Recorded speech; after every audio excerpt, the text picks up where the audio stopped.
Where are we going with the state constitutional convention? Why is it so important right now? Well, I mean, it was said many times in there, but I think the government's broken in the state of California. Most people agree with that, and I've been trying to do insider changes for too long, and it's not working, and so we just all sort of came to the conclusion that we had to do something else. Jim Wonderman's the guy who came up with this idea.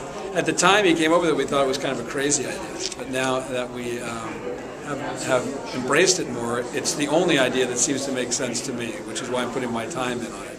And I don't know where it's headed exactly, because I think democracy is pretty messy, and we haven't had a lot of it lately, and so I think it's quite likely that it'll end up in a place quite different than I might envision right now, as we're trying to kind of set the ball in motion.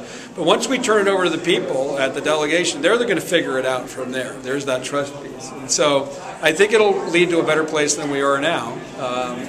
But I think it's going to be a long process, and I think this is just the start. So, yeah. It seemed somewhat important that it was a nonpartisan kind of event or approach. Do you agree with that? Well, I think there's zero trust for parties or politicians right now.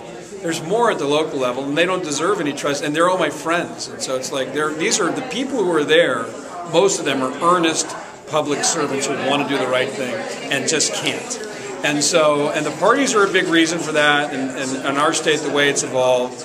And, you know, I'm a registered Democrat, and, you know, I have lots of friends who run the Democratic Party, and they'll take my phone calls and take my meetings and all these things. And so it's nothing against them, but the system has evolved to a point where it's just not working for the people. And so there's no solution through the parties right now. I actually predict that once we get this thing launched, they're going to realize the threat, and they're going to launch their own counter initiative in an effort to stop this or take it in a different direction. So we're trying to anticipate that. I actually tried at one point, I went to Sacramento and talked to all the people I know and said, you guys, let's do this together. Instead of an inside-outside thing, let's try to do it together, because they agree that California is broken. But they're just afraid to try to fix it. They're afraid of getting thrown out of office. They're afraid of losing power. They're afraid the other guys will win. And that fear is just paralyzing them. And so that's why I think people talk about partisan. Is campaign finance reform an important aspect? My idea is if you take $1 from one person, you can never vote for that person's thing ever again. So that's what I think ought to be the rule.